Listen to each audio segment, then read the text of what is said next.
Alright, so today I'm going to be doing an oil change on my 2016 Exmark Lazer Z. First, I'll go over everything you're going to need. You're going to need just over 2 quarts of the Kawasaki 10W30 engine oil. Depending on where you live, what temperatures you have the machine operate in will determine what kind of oil. I just generally use the 10W30 Kawasaki. You also need a Kawasaki oil filter. Here's the part number for it if you want to pause the video. This is for the Kawasaki FX801V engine. You're also going to need an 11/16 inch wrench, an 11/16 inch socket to undo the drain bolt, and then a pliers to take off the oil filter. Alright, so the first step will be to break the drain bolt loose. You're going to need an 11/16 inch wrench, an 11/16 inch socket,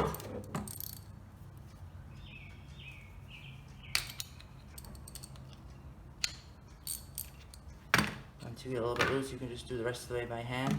Get a container ready for the oil to go into.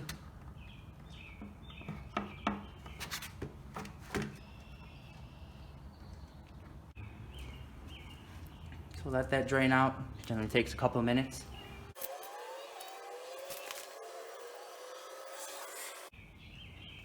Alright, so the next step will be to remove the oil filter.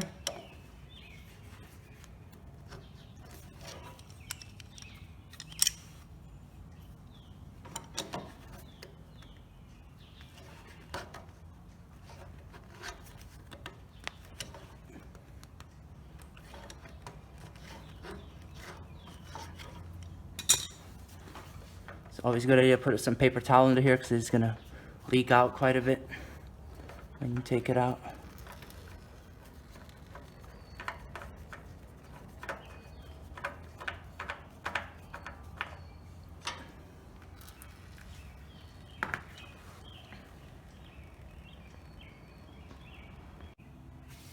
Alright, so once the oil is drained out, you can go ahead and reinstall the drain bolt.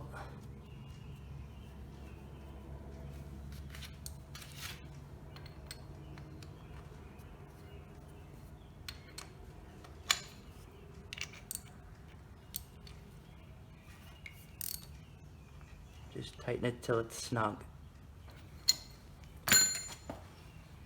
Next thing, we'll do the oil filter. And once again, the part number for the Kawasaki oil filter is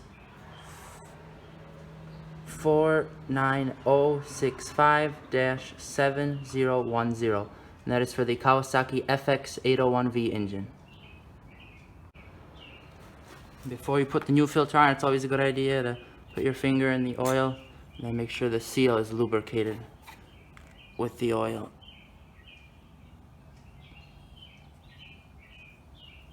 Once you got some oil on there, you can go ahead and reinstall the filter.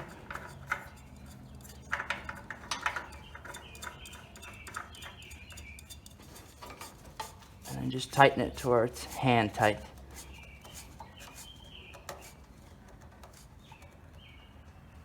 Yep, that's good. Alright, and the final step is to fill it back up with oil.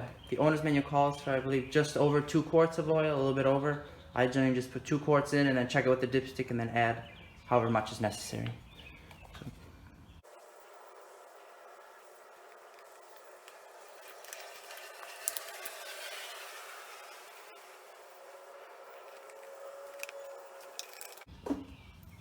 So that is 2 quarts.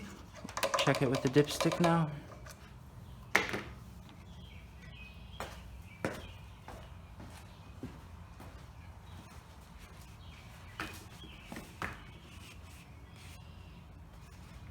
Go ahead and put it in, and with these engines, you don't need to turn the threads to get a correct reading. You just put the dipstick in until it can't go any farther without turning it and pull it back out, and that's how you get the proper reading.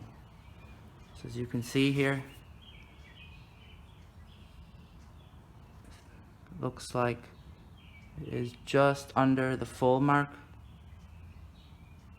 You can see, so I got it turned a little bit so it's running, but it's just a little bit under. We can maybe add a little bit in. Don't forget, once you start it, oil's got to fill the oil filter up, so that'll use up a little bit of the oil. So even if it's almost full, still add a little bit because it's still got to fill up a little bit of the oil filter.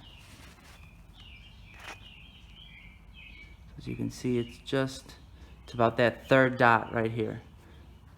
So we're going to add a little bit more in because, like I said, once I start it, the oil filter still got to fill up with oil.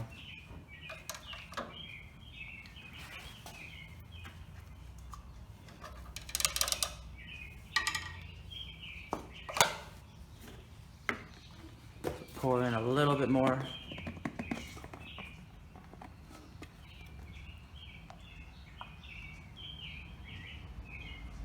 That should be good.